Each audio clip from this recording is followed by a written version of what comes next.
I'm going to shorten the bottom of this tux jacket. It's just too long, this tux jacket. But how am I going to deal with the curve of the jacket front? I'm going to show you how. Here I am at the back, and I'm glad to see there are no vents. That means it'll be an easy straight shot, marking off the 2.5 inches I need to mark off. Now I'll mark off 2.5 inches from the lining.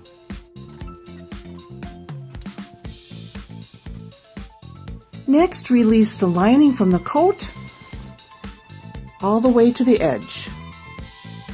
Here's the new fold line then. I drew a cutting line about 1.25 inches out, which is more than the original hem was. I just like to cut a little more generously. So here I am at the front right, and I pretty much stopped drawing my 2.5 inches in, flush with the edge of the pocket. That's because I'm going to take and fold the jacket in on itself and line up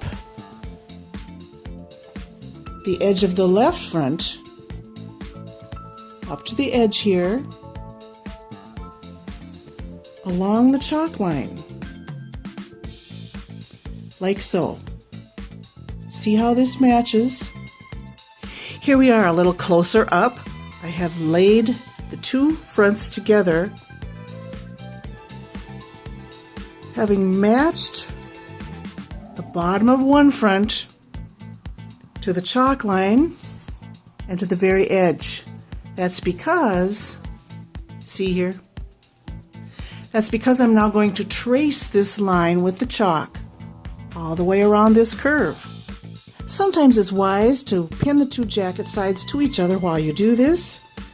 For the sake of demonstration, I'm just going to take the chalk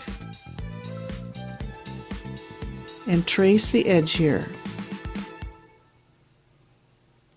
disappearing right about there. Here's a look even closer up, and you can see how I just kind of went and perfected the line. Now we do the same thing on the other side. See where the line ends right about here, which is flush with the pocket. Get the edges all straight here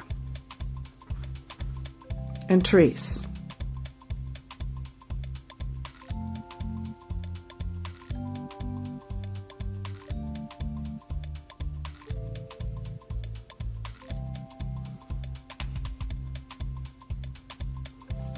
Compare your fronts and perfect them as necessary.